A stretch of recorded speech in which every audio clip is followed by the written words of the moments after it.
আমার শ্বশুরবাড়ির মা আমাকে পল্লীর বাড়িতে পাঠিয়ে দিলেন শ্বশুর ওবায়েদের সাথে। সেদিন হঠাৎ বৃষ্টি এলো আর আমি বাইরে ভিজে বাড়িতে ঢুকলাম। বুঝতে পারলাম শাড়িটা পুরো ভিজে গেছে আর খোলা চুলগুলো কাঁধের ওপর নেমে পড়ছে। বৃষ্টির জল মুখ দিয়ে গড়িয়ে পড়ছিল আর ঠান্ডা বাতাসে এক শীতল অনুভূতি হচ্ছিল। বৃষ্টিতে ভেজার অভিজ্ঞতাটা যেন একেবারেই অন্যরকম ছিল। ঘরের মধ্যে মোমবাতির মৃদু আলো আর বাইরের বৃষ্টির ঝিরঝির আওয়াজ পুরো পরিবেশটাকে অসাধারণ করে তুলেছিল। শাড়ি ঠিক করতে করতে আমি শ্বশুর ওবায়েদকে বললাম, বাবা, জানালার দরজাগুলো বন্ধ করে দেবেন, নইলে জল ঘরে ঢুকে যাবে। আমার কথা শোনার সাথে সাথেই তিনি জানালাগুলো বন্ধ করে দিলেন, কিন্তু তার দৃষ্টিটা কিছুক্ষণ আমার উপর স্থির ছিল। তিনি কিছুক্ষণ আমাকে দেখলেন, সম্ভবত দেখছিলেন আমি পুরোপুরি ভিজে গেছি কিনা।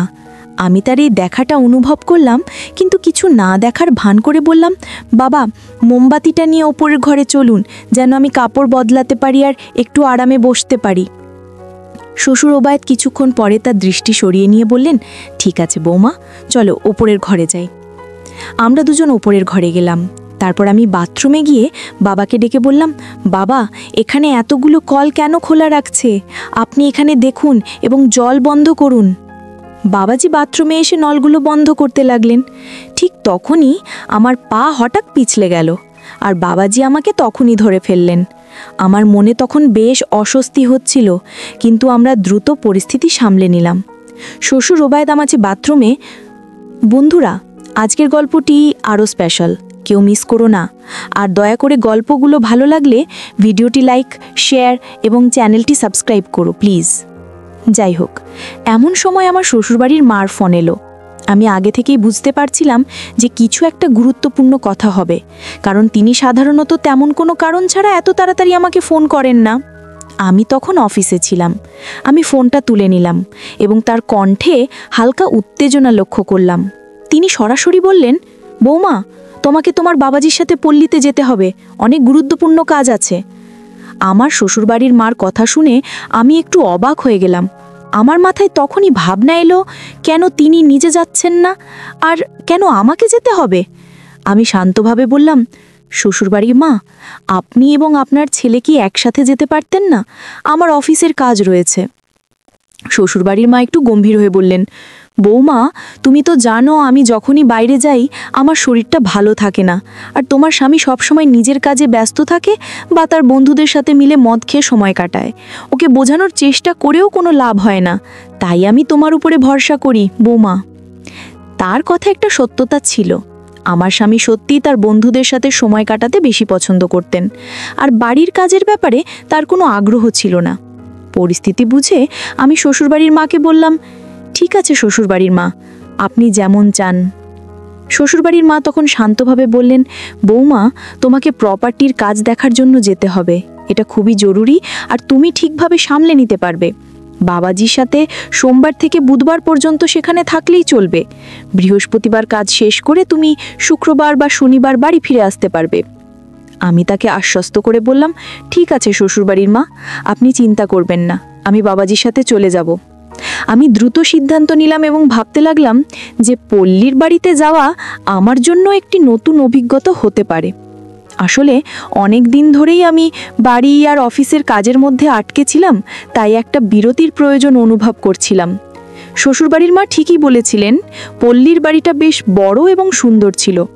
হয়তো এই পরিবর্তন আমার জন্য একটু নতুনত্ব নিয়ে আসবে। তো বন্ধুরা, এবার আমি আপনাদের আমার বাবাজির ব্যাপারে বলি, মানে আমার শ্বশুর ওবায়েদের ব্যাপারে। আমার শ্বশুর ওবায়েদের বয়স প্রায় 70 বছর হবে, কিন্তু এই বয়সেও তিনি বেশ শক্ত সমর্থ এবং পরিশ্রমী। আমাদের ব্যবসা শুরু থেকেই ভালোই চলেছে, তাই আমাদের পরিবারে কোনো কিছুর অভাব নেই। আমাদের বাড়িতে গাড়ি, চাকর বাকর এবং বড় একটা পল্লীর বাড়ির ছবি আছে। আমার একটা মেয়ে আছে, তবে সে টেস্ট টিউব পদ্ধতির মাধ্যমে জন্মেছে। হ্যাঁ, আমার মেয়ে আমার স্বামীর মাধ্যমে জন্মায়নি, কারণ আমার স্বামীর সেই সক্ষমতা নেই। এই সত্যটি কেবল আমি এবং আমার শ্বশুর ওবায়েদই জানেন। বাড়ির অন্য কেউ, এমনকি আমার শ্বশুরবাড়ির মাও এ ব্যাপারে কিচ্ছু জানেন না। যখন শ্বশুরবাড়ির মা আমাকে পল্লীর বাড়িতে যেতে বলেছিলেন, আমি ভেতর থেকে একটু খুশি হয়েছিলাম। সেদিন রাতেই আমি পরের দিন পল্লীর বাড়িতে যাওয়ার প্রস্তুতি নিতে শুরু করলাম। এরপর আমি আমার শ্বশুর ওবায়েদের ঘরে গেলাম। আমাদের বাড়িতে সবসময় একটা নিয়ম ছিল যে মহিলারা বাড়ির ভিতর মাথায় শাড়ির আঁচল রাখবে। আমাদের বাড়ির নিয়ম ছিল যে কোনো পুরুষের সামনে মাথার আঁচল ছাড়া থাকা ঠিক নয়। হ্যাঁ, আমি নিজেকে এক সংস্কারী বৌমা হিসেবে গর্ব করি। আমি তখন আমার শ্বশুর ওবায়েদের ঘরে প্রবেশ করলাম, কিন্তু দেখলাম তিনি তখন বই পড়ছেন। আমি বললাম, বাবাজি, বইটা বেশিক্ষণ পড়বেন না, কাল আমাদের খুব সকালে পল্লীর বাড়ি রওনা দিতে হবে। আপনি তো নিজেই এটা আমাকে বলেছিলেন। আমি শ্বশুর ওবায়েদের ব্যাগেও কিছু প্রয়োজনীয় জিনিস রেখেছিলাম, তবে তখন লক্ষ্য করলাম তার মনোযোগ অন্য কোথাও ছিল। তিনি আমার দিকে না তাকিয়ে অন্য দিকে দেখছিলেন। একটা বিষয় বচা হয়নি, আমার নাম প্রিয়া। আমি একজন সাধারণ কিন্তু আত্মবিশ্বাসী নারী, যে একটি সুশীল পরিবার থেকে এসেছে। আমার বয়স 30 বছর, উচ্চতা 5 ফুট 2 ইঞ্চি এবং আমি একটু স্বাস্থ্যবান। আমার গায়ের রং ফর্সা।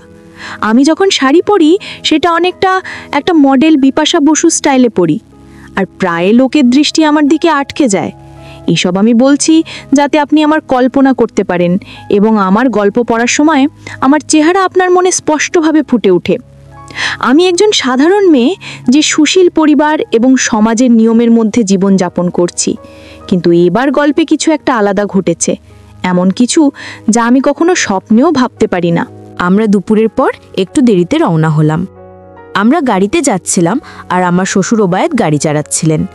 ট্রাফিকের কারণে আমরা সন্ধ্যে 7টার দিকে পল্লীতে পৌঁছালাম। সেখানে আমাদের একটি ছোট্ট সুন্দর বাড়ি আছে, যা একটি ছোট টিলার ওপরে অবস্থিত। যদিও টিলায় অবস্থিত, গাড়ি সহজেই সেখানে যেতে পারে। বাড়িটি একতলা, চারপাশে সুন্দর টিলা আর ঠান্ডা বাতাস বইছিল। আমাদের কিছু আত্মীয় সেখানে ছিল, তাই তারা আমাদের রাতের খাবারের জন্য আমন্ত্রণ জানিয়েছিল। সেখানে আমাদের বাড়ির দেখাশোনা করার জন্য সাগর নামের একজন কর্মচারীও ছিল, কিন্তু তার বাড়ির কোনো একজনের শরীর খারাপ হওয়ায় সে পরদিন সকালে বাড়ি ফিরতে চাইছিল, আর শ্বশুর ওবায়েদ তাকে পল্লীর বাড়িতে যাওয়ার অনুমতি দিয়েছিলেন। বাইরে তখন বৃষ্টি হচ্ছিল, আর আমরা আত্মীয়ের বাড়িতে রাতের খাবার খেতে গেলাম। আমরা খাওয়া দাওয়া সব আয়োজন সেখানেই করেছিলাম। কিছুক্ষণের মধ্যেই আমার বড় শাশুড়ি মা এলেন এবং আমাদের মধ্যে কিছু পারিবারিক আলোচনা হলো, যা সাধারণত পরিবারে হয়ে থাকে। সেই রাতে বড় শাশুড়ি মা আমাদের বাড়িতেই থেকেছিলেন। আমার শ্বশুর ওবায়েদ এবং বড় শাশুড়ি মার স্বামী একসাথে বসে তাদের বাড়িতে মদ পান করছিলেন, এবং এভাবেই আমাদের রাত কেটে গেল। সোমবার এভাবেই শেষ হলো। পরের দিন মঙ্গলবার। শ্বশুর ওবায়েদ তার কাজে বেরিয়ে গেলেন, আর আমি বড় শাশুড়ি মার সাথে ছিলাম। সেই রাতে আমরা বড় শাশুড়ি মার বাড়িতে রাতের খাবার খেলাম, এবং আমার শ্বশুর ওবায়েদ আবারও বড় শাশুড়ি মার স্বামীর সাথে বসে মদ পান করছিলেন। আমার শ্বশুর ওবায়েদও মদ পান করেন, তবে তিনি আমার স্বামীর মতো অতিরিক্ত পান করেন না। কিছুক্ষণ পর শ্বশুর ওবায়েদ বললেন, বৌমা, আমি বাংলোর দিকে যাচ্ছি। বড় শাশুড়ি মা বললেন, আপনি যান, আমাদের আরও কিছু কথা আছে। কিছু সময় পরে আমি বড় শাশুড়ি মার বাড়ি থেকে বেরিয়ে এলাম। তখন বাইরে প্রবল বৃষ্টি হচ্ছিল, তাই বড় শাশুড়ি মা আমাকে একটি খাতা দিলেন এবং আমি বাড়ি ফিরে এলাম। বাড়িতে এসে দেখলাম শ্বশুর ওবায়েদ আবারও মদ পান করতে করতে টিভি দেখছেন। আমি বাড়িতে পৌঁছানোর সময় বৃষ্টি এবং বাতাসের কারণে পুরোপুরি ভিজে গিয়েছিলাম। আমাদের বাড়িটি ছিল বেশ বড় একটি বাংলো, কিন্তু আমি সেটিকে বাড়ি বলতেই বেশি ভালোবাসতাম। নিচে ছিল একটি বড় হলরুম এবং ওপরে কয়েকটি ঘর। ছাতাটি ছিল ছোট, আর যখন বৃষ্টিতে ভিজে আমি ঘরে ঢুকলাম তখন অনুভব করলাম আমার শাড়িটি পুরোপুরি ভিজে গেছে। আমার খোলা চুলগুলো কাঁধের ওপর নেমে এসেছিল, আর সেগুলোতে এখনও বৃষ্টির জল ঝরছিল। ঠান্ডা বাতাসের জন্য হালকা শীত লাগছিল। বৃষ্টিতে ভেজার অনুভূতি একেবারেই আলাদা ছিল। ঘরের ভেতরে মোমবাতির হালকা আলো এবং বাইরের প্রবল বৃষ্টির শব্দ পরিবেশটিকে আরও বিশেষ করে তুলেছিল। আমি আমার শাড়ির আঁচল ঠিক করতে করতে শ্বশুর ওবায়েদকে বললাম, বাবাজি, জানালা এবং দরজা বন্ধ করে দিন, না হলে জল ভিতরে চলে আসবে। আমার কথা শুনে তিনি সাথে সাথেই জানালাগুলি বন্ধ করে দিলেন, তবে কিছুক্ষণ ধরে তার দৃষ্টি আমার দিকে স্থির ছিল। তিনি আমার দিকে তাকিয়েছিলেন, যেন দেখার চেষ্টা করছিলেন আমি সম্পূর্ণ ভিজে গিয়েছি কিনা। তার সেই নজর আমার একটু অস্বস্তি লাগলো। আমি সেটাকে উপেক্ষা করে বললাম, বাবাজি, মোমবাতি নিয়ে উপরের ঘরে চলুন, যাতে আমি কাপড় পরিবর্তন করে একটু বিশ্রাম নিতে পারি। কিছুক্ষণ পরে শ্বশুর ওবায়েদ তার দৃষ্টি সরিয়ে নিলেন এবং সম্মতি জানিয়ে বললেন, ঠিক আছে বৌমা, চলো ওপরে যাই। আমি এবং শ্বশুর ওবায়েদ ওপরের ঘরে চলে গেলাম। এরপর আমি বাথরুমে ঢুকে বললাম, বাবাজি, এখানে এতগুলো পানির ট্যাপ কেন খোলা আছে? আপনি একটু দেখুন এবং এগুলো বন্ধ করে দিন, না হলে এভাবে পানিগুলো অপচয় হচ্ছে। শ্বশুর ওবায়েদ বাথরুমে এলেন এবং ট্যাপগুলো বন্ধ করতে শুরু করলেন, কিন্তু হঠাৎ করেই শাওয়ার চালু হয়ে গেল আর আমি আবারও ভিজে গেলাম। তখন আমি নীল শাড়ি পরেছিলাম আর মাথায় আঁচলটাও ছিল। দেখলাম শ্বশুর ওবায়েদ নির্বিঘ্নেই আমার দিকে তাকিয়ে আছেন, যেন ভয়ে আছেন আমি কিছু বলি কিনা।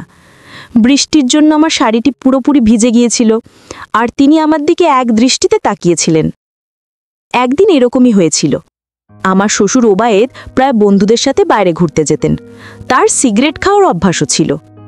একদিন সকালে আমি দোকানে গিয়েছিলাম, তখনও বৃষ্টি হচ্ছিল। আমি যথারীতি মাথায় শাড়ির আঁচল নিয়ে বেরিয়েছিলাম। আমি খুবই পরম্পরাগত মানসিকতার বউ। ছাতা নিয়ে দেখলাম শ্বশুর ওবায়েদ রাস্তার পাশে দাঁড়িয়ে আছেন। আমি ছাতাটি তার দিকে বাড়িয়ে দিলাম, কিন্তু দেখলাম তিনি আমার দিকে এক দৃষ্টিতে তাকিয়ে আছেন। তার চোখ যেন আমার দিক থেকে সরতেই চাইছিল না। মনে হচ্ছে আমাকে তিনি কিছু বলতে চান। বাড়ি ফিরে এসে আয়নায় তাকিয়ে দেখি শাড়ির সামনের অংশ কিছুটা ভিজে গেছে, যা আমার চেহারায় একটা আলাদা সৌন্দর্য এনে দিয়েছে। শাড়িটি শরীরের সাথে লেগে থাকায় নিজেকে একটু অন্যভাবে দেখলাম। পিছনের দিকটাও কিছুটা ভিজে গেছে, সেটা খেয়াল করলাম। এরপর আমি কিছু দরকারি জিনিস নিয়ে ঘরের কাজ করতে শুরু করলাম। আমি কাজ করতে করতে ভাবছিলাম, এটা বেশ মজার বিষয় যে এমন একটা পরিস্থিতিতে নিজেকে খুঁজে পাচ্ছি। তাই ইচ্ছে করে শ্বশুর ওবায়েদের সামনে দিয়ে আসা যাওয়া করছিলাম। ঝাড়ু দেওয়ার সময় নিচু হয়ে কাজ করতে হতো আর আমি আমার উপস্থিতি তার নজরে আনতে চেষ্টা করতাম। শ্বশুর ওবায়েদও মাঝে মাঝে তাকিয়ে দেখতেন আর কিছুটা হাসি মুখে তার অভিব্যক্তি লক্ষ্য করতাম। আবার কিছুক্ষণ পর শ্বশুর ওবায়েদ ঘরে ফিরে এলেন। তখন আমি পুরোপুরি ভিজে গিয়েছিলাম, তাই শাড়ি বদলাতে হলো। শ্বশুর ওবায়েদ বসেছিলেন যেখানে একটি আলমারি ছিল। আমি আলমারি খুলে আরেকটি লাল শাড়ি বের করলাম। ঘরের পাশে আরেকটি ছোট কক্ষ ছিল যেখানে আমি শাড়ি বদলাতে গেলাম। শ্বশুর ওবায়েদ তখন বারান্দায় বসে বিশ্রাম নিচ্ছিলেন। দরজাটা সামান্য খোলা রেখেছিলাম, কারণ ঘরে একটু বাতাস আসার দরকার ছিল। আমি শাড়ি বদলাতে শুরু করলাম আর শাড়ির ভাঁজ খুলতে খুলতে চুরির হালকা আওয়াজ হচ্ছিল। শ্বশুর ওবায়েদও বাইরে বসেছিলেন, তবে তার উপস্থিতি তেমন গুরুত্ব দিচ্ছিলাম না। আমার শাড়ি বদলানোর সময় আমি পুরোপুরি নিজের কাজে মনোযোগ দিচ্ছিলাম। যদিও ঘরের পরিবেশে একটা অন্যরকম মৃদু অস্বস্তি টের পাচ্ছিলাম, কিন্তু এটিকে খুব স্বাভাবিকভাবেই নিলাম এবং কাজ চালিয়ে গেলাম। আমি লক্ষ্য করছিলাম বাবাজি তখন বারান্দায় বসে বিশ্রাম নিচ্ছিলেন। আমি বুঝতে পারছিলাম যে তিনি আমার কিছু কাজ খেয়াল করছিলেন। তিনি ধুতিটা কিছুটা ঠিক করছিলেন। ঘরটি কিছুটা অন্ধকার ছিল, তবে মোমবাতির নরম আলো ঘরের পরিবেশটিকে একটু অন্যভাবে আলাদা করে তুলেছিল। আমি ধীরে ধীরে শাড়ি বদলাতে শুরু করলাম। যদিও শাড়ি পুরো শরীরকে সহজেই ঢেকে নিতে পারে, আমার মনে হচ্ছিল এটি যথাযথভাবে জড়িয়ে নিতে সময় লাগছে।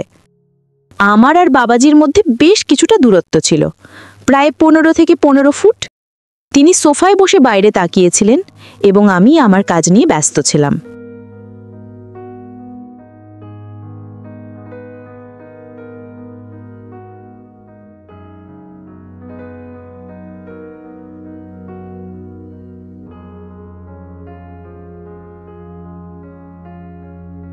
শাড়ি পাল্টাতে পাল্টাতে আমি বললাম, বাবাজি, আজ আপনার দিন কেমন কাটল? আজ তো অনেক কাজের মধ্যে ছিলেন, মনে হয় ক্লান্ত হয়ে পড়েছেন। বাবাজি ধুতি কিছুটা ঠিকঠাক করতে করতে বললেন, হ্যাঁ বৌমা, আজ কাজ অনেক ছিল, কিন্তু আমি ক্লান্ত নয়। এই পল্লীর বাতাসে যেন প্রাণ ভরে দেওয়া যায়। আমি ইতিমধ্যেই আমার শাড়ি পরছিলাম এবং এরপর ধীরে ধীরে বাকি জামা গুছিয়ে নিচ্ছিলাম। সেই সময় আমি বাবাজির সঙ্গে কথোপকথন চালিয়ে যাচ্ছিলাম। ঘরে বিদ্যুৎ ছিল না, তাই আমি একটা মোমবাতি জ্বালিয়েছিলাম, যার আলোতে বাবাজির মুখটা ঠিকভাবে দেখা যাচ্ছিল না। আমি বাবাজিকে বললাম, বাবাজি, মা আর কাকাকে নিয়ে খুব খুব চিন্তায় আছি। বাবাজি বললেন, বৌমা, তোমার চিন্তা করার কিচ্ছু নেই। আমি বললাম, বাবাজি, গত রাতের মতো আজও বারান্দায় শুইতে যাবেন না। বাইরে আজ অনেক বাতাস আর ঠান্ডা। আমাদের বিছানাটা বড়, আমার সঙ্গে বিছানাতেই শুয়ে পড়বেন। আমার কথা শুনে তিনি চুপ থাকলেন, কিছু বললেন না। আমি আবার শাড়ি পরতে শুরু করলাম, মনোযোগ দিয়ে শাড়ির শেষ অংশটা ঠিক করে নিলাম, ঘুরে দাঁড়িয়ে নিজেকে সামলে নিলাম। তারপর হালকা হাসি দিয়ে বাবাজিকে জিজ্ঞেস করলাম, বাবাজি, আমার শাড়ি কেমন লাগছে? বাবাজি একটু অবাক হয়ে তাকালেন। আমি আবার বললাম, বাবাজি, নতুন শাড়িতে কেমন লাগছে? এরপর আমি বারান্দার দিকে হাঁটতে শুরু করলাম। বাবাজি তখনও সোফায় বসেছিলেন, আমার দিকে তাকিয়ে। আমি বললাম, বাবাজি, আপনি বারান্দায় আসুন, একটু পল্লীর বাতাস খেতে ভালো লাগবে। বাবাজি কিছুক্ষণ পর বারান্দায় এলেন। আমি তাকে আবার জিজ্ঞেস করলাম, বাবাজি বলুন তো, আমাকে এই শাড়িতে কেমন লাগছে? আমি তখন মাথায় পল্লু দিয়ে দাঁড়িয়েছিলাম। বাবাজি বললেন, হ্যাঁ বৌমা, তোমাকে অনেক সুন্দর লাগছে শাড়িতে। এরপর বললাম, বাবাজি, আপনার সঙ্গে একটা কথা বলার আছে। বাবাজি বললেন, হ্যাঁ বৌমা, কি কথা? আমি বললাম, বাবাজি, আপনার মনে আছে যখন আপনার বন্ধু বা আমার স্বামীর বন্ধুরা আসে, আমি আপনাকে বলি তাদের জন্য চা নিয়ে যান? বাবাজি বললেন, হ্যাঁ বৌমা, মনে আছে। আমি বললাম, তারা আমায় এক বিশেষ দৃষ্টিতে দেখে, কিন্তু এতে আমার অনেক অস্বস্তি লাগতো। বাবাজি একটু চিন্তিত হয়ে বললেন, বৌমা, এইভাবে ভাবার কোনো দরকার নেই। আমি হালকা হেসে বললাম, বাবাজি, এই বিশ্বাসটা আমাদের মধ্যে থাকুক। আমি জানি আপনি আমাকে কেমনভাবে দেখেন, এতে আমার কোনো আপত্তি নেই। আপনার দৃষ্টিভঙ্গি আমার ভালো লাগে, আপনি অনেক ভালো মনের মানুষ। কিছুক্ষণ চুপ থেকে বাবাজি বললেন, বৌমা, তুমি কি খুশি? আমি হেসে বললাম, বাবাজি, এবার আসল কথায় আসি। বাবাজি বললেন, হ্যাঁ বৌমা, কি কথা? সংকোচ করো না, বলো। আমি বললাম, বাবাজি, আপনি কি মনে করেন আমি সত্যিই খুশি? হ্যাঁ, আমরা ধনী, আমাদের সব কিছু আছে, গাড়ি, বাড়ি, টাকা, কিন্তু এরপরেও কি আমি খুশি? বাবাজি বললেন, বৌমা, তোমাকে খুশি দেখতেই আমার ভালো লাগে, কিন্তু তুমি খুশি নও কেন বলো? আমি একটু চুপ থেকে বললাম, বাবাজি, আপনার ছেলে? বাবাজি প্রশ্ন করলেন, আমার ছেলের কি সমস্যা আছে বলো? আমি গভীর শ্বাস নিয়ে বললাম, বাবাজি, আপনি কি মনে করেন শুধু অর্থ আর সম্পত্তি থাকলে সুখ পাওয়া যায়? আসল সুখ তো দাম্পত্য জীবনের। বাবাজি কিছুক্ষণ চুপ করে থেকে বললেন, বৌমা, তোমার যা বলার আছে খোলাখুলি বলো, সংকোচ করো না। আমি একটু দ্বিধা করে বললাম, আপনার ছেলে এখন আর আগের মতো আমার সঙ্গে সম্পর্ক রাখছে না। আমাদের মধ্যে যে যোগাযোগ ছিল সেটা আর নেই। বাবাজি স্থিরভাবে শুনলেন। আমি বললাম, আমি জানি বাবাজি, আপনার জীবনেও হয়তো অনেক চাপ আছে, আপনার নিজের জীবনের দায়িত্বগুলো কম নয়। বাবাজি তখনও শান্তভাবে শুনছিলেন। আমি বললাম, আপনাকে সবসময় খুব শান্ত দেখি, কিন্তু আমি বুঝতে পারি আপনারও হয়তো কিছু অনুভূতি আছে যা আপনি প্রকাশ করেন না। বাবাজি আমাকে দেখে একটু নার্ভাস হয়ে পড়লেন। তারপর হঠাৎই গম্ভীর হয়ে বললেন, বৌমা, তুমি কেমন কথা বলছো? আমি কখনো এমন কিছু ভাবিনি, আর না তোমাকে সেই চোখে দেখেছি। তুমি তো আমাদের পরিবারের মান সম্মান, আর আমি সবসময় তোমার প্রতি সম্মান এবং শ্রদ্ধার দৃষ্টিতে তাকিয়েছি। আমি একটু ঘাবড়ে গেলাম, কিন্তু আমার কথা চালিয়ে গেলাম, বাবাজি, আমি এসব কথা বলছি কারণ মাঝে মাঝে মনে হয় আমরা আমাদের সম্পর্কগুলো নিয়ে খোলাখুলি কথা বলতে পারি না। আপনি আমাকে খুব সম্মান করেন, কিন্তু আমি কয়েকবার আপনার চোখে কিছু আলাদা দেখেছি। বাবাজি একটু অস্বস্তিতে পড়ে গেলেন, কিন্তু আবারও গম্ভীরভাবে উত্তর দিলেন, তোমার ধারণা ভুল বৌমা। পরিবারের সম্পর্কগুলো খুব পবিত্র, আর আমাদের সবসময় সেগুলোর সম্মান উচিত। তোমার এমন কিছু ভাবার প্রয়োজন নেই। যদি তোমার কখনো এমন অনুভূতি হয়ে থাকে, আমি তার জন্য ক্ষমা চাই, কিন্তু আমার উদ্দেশ্য কখনো এমন ছিল না। আমি বাবাজির কথায় সত্যতার ছোঁয়া পেলাম। তিনি সবসময় পরিবারের দায়িত্ব সততার সঙ্গে পালন করেছেন, আর হয়তো আমি ভুল বোঝাবুঝির শিকার হয়েছি। আমি মাথা নিচু করে বললাম, মাফ করবেন বাবাজি, আমি হয়তো কিছু ভুল বুঝেছি। আমার মনে হয় আপনাকে বুঝতে আমার অনেক ভুল হয়েছে। বাবাজি কোমল স্বরে বললেন, বৌমা, এই বাড়িতে তুমি আমাদের মেয়ের মতো। হ্যাঁ, আমি চাই তুমি সবসময় খুশি থাকো, আর এমন কোনো ভাবনা মনে না রাখো যা আমাদের সম্পর্ককে দুর্বল করে। সেই মুহূর্তে আমার মনে হলো আমি অথবা বাবাজি আর আমার সম্পর্ক নিয়ে ভুল ধারণা পুষে রেখেছিলাম। আমি নিজেকে প্রতিজ্ঞা করলাম ভবিষ্যতে আমি কখনো এমন কিছু ভাবব না, এবং সবসময় সম্পর্কগুলোকে সম্মান দেব। সম্পর্কগুলোর মধ্যে সততা আর খোলামেলা কথোপকথন অত্যন্ত গুরুত্বপূর্ণ। যখন আমরা আমাদের ভাবনা আর অনুভূতিগুলো নিঃসংকোচে ভাগ করি, তখনই সম্পর্কের ভিত্তি মজবুত হয়। যে কোনো সম্পর্কের শক্তি নির্ভর করে আমরা একে অপরের প্রতি কতটা সৎ এবং আন্তরিক। কখনো কখনো আমরা আমাদের ভাবনা আর অনুভূতিগুলো লুকিয়ে রাখি, যা ভুল বোঝাবুঝি সৃষ্টি করতে পারে। যখন আমরা কারো প্রতি আগে থেকে কোনো ধারণা বা মত তৈরি করি, তখন বাস্তবতা থেকে দূরে সরে যায়। এই বিভ্রান্তি আমাদের সম্পর্কগুলোতে অপ্রয়োজনীয় চাপ তৈরি করে। যদি আমরা আমাদের মনের কথা খুলে না বলি, তাহলে অপর ব্যক্তি আমাদের সম্পর্কে সঠিক ধারণা পাবে না এবং ভুল সিদ্ধান্তে পৌঁছতে পারে।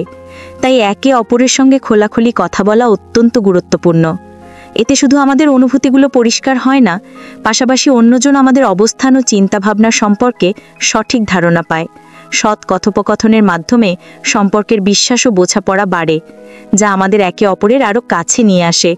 সম্পর্কগুলো সফল করার জন্য কথোপকথনকে সর্বোচ্চ গুরুত্ব দেওয়া উচিত। তো বন্ধুরা, এটাই ছিল আমাদের আজকের ছোট্ট গল্প। গল্পটা কেমন লাগলো জানাতে ভুলবেন না।